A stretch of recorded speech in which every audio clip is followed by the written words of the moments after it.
नमस्कार. माझे नाव डॉक्टर पुरू धवन आहे आणि आज या व्हिडिओमध्ये आपण ड्रूलिंग बद्दल बोलणार आहोत. जेव्हा पार्किन्सनचा रुग्ण खूप प्रगत अवस्थेत पोहोचतो, तेव्हा काही रुग्णांमध्ये आपल्याला ड्रूलिंगची समस्या दिसून येते. आता ही ड्रूलिंग समजून घेण्याचा प्रयत्न करूया. ड्रूलिंग ही अशी स्थिती आहे जिथे तोंडात लाळ तर तयार होत असते, पण लाळ आत न जाता ती बाहेरच्या बाजूला एक असते. रुग्ण लाळ गिळू शकत नाही, खाली उतरवू शकत नाही. त्यामुळे काय होते, की नेहमी लाळ तुमच्या तोंडाच्या कोपऱ्यातून गळत राहते. रुग्णाला स्वतःजवळ एक कापड ठेवावे लागते, जेणेकरून तो वारंवार आपलं तोंड पुसत राहील.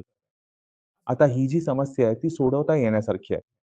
पण त्याआधी आपल्याला तपासणी करावी लागते, की रुग्णाची प्रकृती किती खालावली आहे.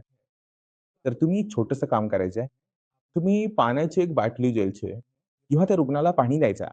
कपामध्ये किंवा ग्लासमध्ये. तुम्ही रुग्णाला सांगा, की हे प्या. जर रुग्ण ते पितो आणि आरामात पाणी गिळतो, तर तुम्ही एक छोटंसं काम काय करायचं, रुग्णासोबत स्वतःकडे एक सिपर ठेवून द्यायचे आहे. कापडाऐवजी सिपर ठेवूया. मग जशी त्याच्या तोंडात लाळ तयार होईल, तो सिपर उचलेल आणि पाणी प्यायला.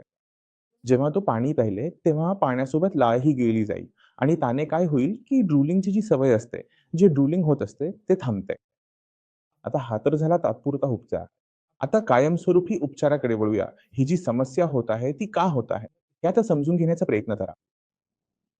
मेंदूचं जेव्हा नुकसान झाले, मेंदूच्या पेशी जेव्हा पार्किन्सनमध्ये खराब होऊ लागल्या, तेव्हा आपल्या मेंदूच्या हालचाली मंदावतात. रुग्ण काही गोष्टी नकळतपणे करून जातो, जसे की ते गिळणे. आपण दिवसभर लाळ गिळत असतो. आपल्याला ते जाणवतही नाही. रुग्ण गिळत नाहीये हे त्याला समजत नाही. तर तोंडात लाळ तर नेहमी तयार होतच काय, पण तो गिळत नसल्यामुळे ती बाहेरच्या बाजूला पडते. जर आपल्याला हे ठीक करायचे असेल, तर आपल्याला तिथे जावं लागेल, जिथून ही समस्या निर्माण होत आहे आणि तो म्हणजे तुमचा मेंदू. मेंदूच्या आतील न्यूरॉन पेशी जर खराब होत असते, कोणत्याही कारणामुळे, मग ते झोप न लागल्यामुळे असो, जास्त ताण घेतल्यामुळे असो किंवा एखाद्या औषधामुळे असो, कोणत्याही कारणाने जर त्या खराब होत असतील, तर आपण त्यांना दुरुस्त करू शकत नाही. कोणतीही गोष्ट त्यांना दुरुस्त करू शकत नाही. पण आपण त्यांची भरपाई करू शकतो न्यूरोप्लास्टिसिटीद्वारे. आता ही जी न्यूरोप्लास्टिसिटी आहे, ती कदाचित तुम्ही माझ्याकडून पहिल्यांदाच ऐकली असेल किंवा ही संकल्पना पहिल्यांदाच ऐकली असेल. आता आपण याचीच व्याख्या करण्याचा प्रयत्न करूया. मी समजावून सांगण्याचा प्रयत्न करेन, की ही न्यूरोप्लास्टिसिटी नक्की काय असते. तुम्हाला तुमचे बालपण नक्कीच आठवत असेल. तुम्ही तुमचे बालपण आठवण्याचा प्रयत्न करा, की तुम्ही आधी नीट चालूही शकत नव्हता, बोलूही शकत नव्हता. तुम्हाला प्रत्येक काम करण्यात अडचण येत होती. गणितातील 2+2 तुमच्यासाठी कठीण होते. पण हळू तुमच्या मेंदूचा विकास झाला आणि आज तुम्ही चांगल्या स्थितीत पोहोचला आहात. मेंदूने चांगली कामे करू शकता. तर हे का शक्य होते? कारण आपला मेंदू स्वतःमध्ये विकास घडवून आणतो. मेंदू स्वतःमध्ये जो विकास करतो, तो करतो. न्यूरोप्लास्टिसिटी शब्दात आहे. आता तुमच्या स्क्रीनवर पहा. या 2 न्यूरॉन पेशी आहेत. या लांब होत्या. त्यांचे हात जसे टेंटॅकल्स असतात ना, तसे टेंटॅकल्स पुढे वाढत आहेत आणि ते एकमेकांना जोडले जात आहेत. आता तुम्ही फक्त 2 पेशींबद्दल पाहिले आहे. पण तुमच्या मेंदूमध्ये जर एक पेशी इथे असेल, तर तिच्या सभोवताली पेशीच पेशी असतात आणि ही एक पेशी या सर्वांशी जो संबंध निर्माण करते, त्याला आपण इंटरडेंड्राइट कनेक्शन म्हणतो. आता तुमच्या एका पेशीचे इतर किती पेशींशी संबंध आहेत, यावर तुमचा मेंदू किती विकसित होईल हे अवलंबून असते.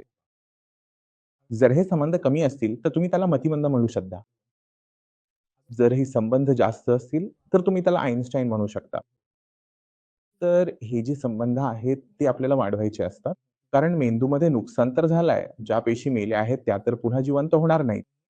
पण जर आपण हे इंटरडेंड्राइट कनेक्शन्स वाढवले, तर त्याचे परिणाम खूपच आश्चर्यकारक मिळतात. पार्किन्सनचा त्रास थांबतो.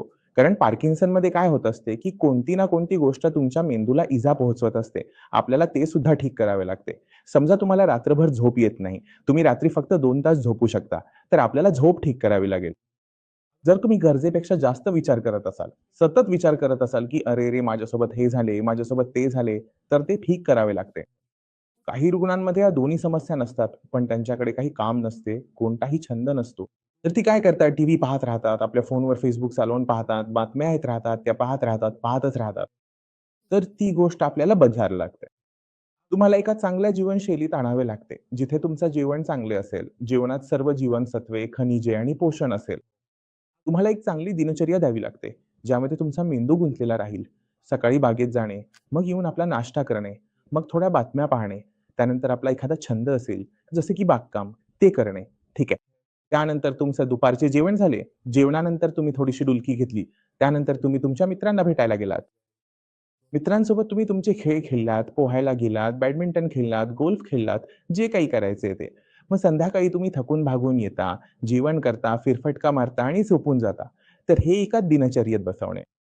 जर तुम्ही दिवसभर बसून असाल, खुर्चीवर बसून असाल, बेडवर पडून असाल, काहीच करत नसाल, तर ती समस्या तुमच्यासाठी निर्माण होऊ लागते. तर सांगायचा मुद्दा हा आहे, की तुमच्या मेंदूला ज्या गोष्टींची गरज आहे, चांगल्या-चांगल्या गोष्टींची, तर 4ही गोष्टी तुमच्या मेंदूच्या आसपास ठेवणे, तुमच्या आसपास ठेवणे, ज्यामुळे तुमच्या मेंदूचे आणखी नुकसान होऊ नये. तर पार्किन्सनच्या रुग्णाला बरे करण्यासाठी आपल्याला हे सर्व करावे लागते. तर मला आशा आहे, की या व्हिडिओमधून तुम्ही 2 मोठ्या गोष्टी शिकला असाल, की आपण लाळ गळणे तात्पुरत्या स्वरूपात कसे नियंत्रित करू शकतो आणि जर आपल्याला लाळ गळण्याची समस्या कायमस्वरूपी सोडवायची असेल, तर आपल्याला मेंदूवर काम करावे लागते आणि मेंदूवर सुद्धा न्यूरोप्लास्टिसिटीच्या मदतीने काम करावे लागते, ज्यामुळे आपल्याला खूप चांगले परिणाम मिळू शकतात. पण जाण्यापूर्वी माझी इच्छा आहे, की तुम्ही पार्किन्सनच्या एका रुग्णाला नक्की भेटून जावे, ज्यामुळे तुम्हाला थोडे प्रोत्साहन मिळेल, की तुम्ही पार्किन्सन समोर हार मानायची नाही. पार्किन्सनला तुम्ही हरवू शकता. जर तुम्ही यावर योग्य पद्धतीने काम केले तर.